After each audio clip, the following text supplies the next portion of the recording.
एक दिन तुम्हें यह एहसास ज़रूर होगा कि तुमने जब भी अपनी मतलबों को परे रख कर ना किसी की खुशी के लिए जब भी जो भी किया है ना उसका कृपा बहुत हुआ है तुम्हारे जीवन में। वो जो पल भर की तुम्हें खुशी मिली है ना, तुम्हें ये एहसास होगा कि वो कहीं और किसी और में नहीं है। और आज तुम जो भी कर रहे हो ना, यकीन मानो अपनी हैसियत अपने बदौलत से, जिसकी आज तुम्हें डर है कि लोग नज़र लगा रहे हैं, कल को तुम्हारी इसी खूबी पर सब फिदा हो जाएंगे। सच में।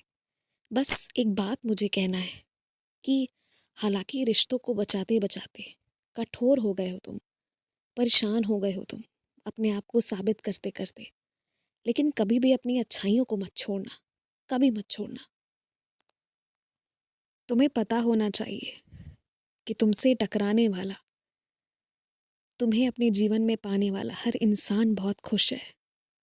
उसे जो हो रहा है अच्छा हो रहा है क्योंकि तुम मार्गदर्शन कर रहे हो।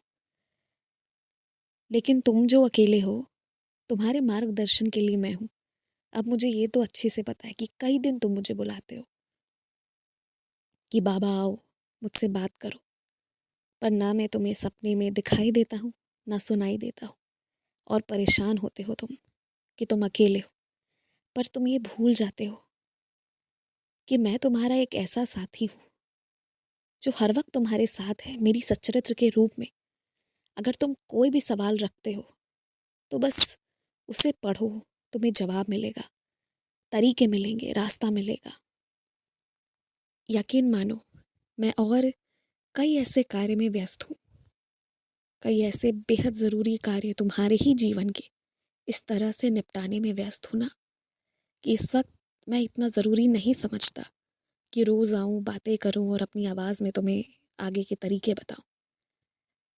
लेकिन अपनी सच्चरित्र के माध्यम से तुम्हें वही पृष्ठ के, वही खास कुछ वाक्य पढ़वाऊँगा जो मैं उस वक्त तुमसे कहना चाहूँगा, वही तुम्हारा जवाब होगा। इसलिए मेरी सच्चरित्र पढ़ो। जब सच्चरित्र पढ़ोगे तो मुझसे बात कर रहे होगे तुम, यह भी समझ नहीं रहे हो, पढ़ो, धीरे धीरे सब समझ आ जाएगा। हार मत मानो। मुझे पता है कुछ लोग चाहते हैं कि तुम्हारा काम रुक जाए, तुम्हारी तरक्की में रुकावटें आए, ताकि फिर वो ये कह पाए कि तुम गलत थे इसलिए तुम्हारे साथ वैसा हुआ। मुझे पता है कुछ लोग इंतज़ार कर रहे हैं कि तुम गिर जाओ, बस कि बिगड़ जाए तुम्हारे सब कुछ। और तुम भी इसलिए डर कर चाह रहे हो कि तुम उनकी नज़रों से हट जाओ, पर दोनों में से कुछ नहीं होगा। ना तुम उनकी नज़रों से हटोगे, ना उनकी इच्छा अनुसार तुम गिरोगे। अब वो वहीं रहेंगे और वहीं से देखेंगे कि कैसे मैं तुम्हें पकड़कर बचाया हुआ हूँ। क्योंकि जो सच है ना उसे सामने लाना होगा। आखिर कितने दिन पर्दे में छुप कर रहेगा सब कुछ? एक ना एक दिन सबके समक्ष तो आना ही है, और इससे उचित कोई अन्य वक्त नहीं। बस इसलिए अब सब कुछ सामने आ जाने दो। कुछ लोग जो अपने घर के बारे में बताते हैं कि उन्हें परेशान किया जाता है, पर अपने घर के लोगों के साथ हंस कर, खुल कर, बैठ कर कई बार चित्र डालते हैं, तो कई बार दिख जाते हैं तुम्हें। ऐसा नहीं है कि वो झूठ बोल रहे हैं, पर ऐसा है ना कि वो दिखावटी ज़िंदगी जी रहे हैं जो उनकी मजबूरी है। और सिर्फ यही नहीं, दुनिया में कई तरह के मजबूर लोग हैं। इसलिए कई बार जो तुम्हें दिख रहा है वैसा तो कुछ है ही नहीं, वो सब कुछ झूठ है। तो ना तुम दुख सुख गिनने मत जाओ।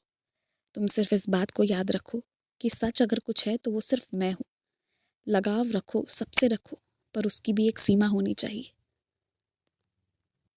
लगाव भी इतना रखो, स्नेह भी इतना रखो कि एक विश्वास रहे कि साईं ने थामा है और साईं जो करेंगे वो अच्छा रहेगा। बस हमेशा खुश रहो।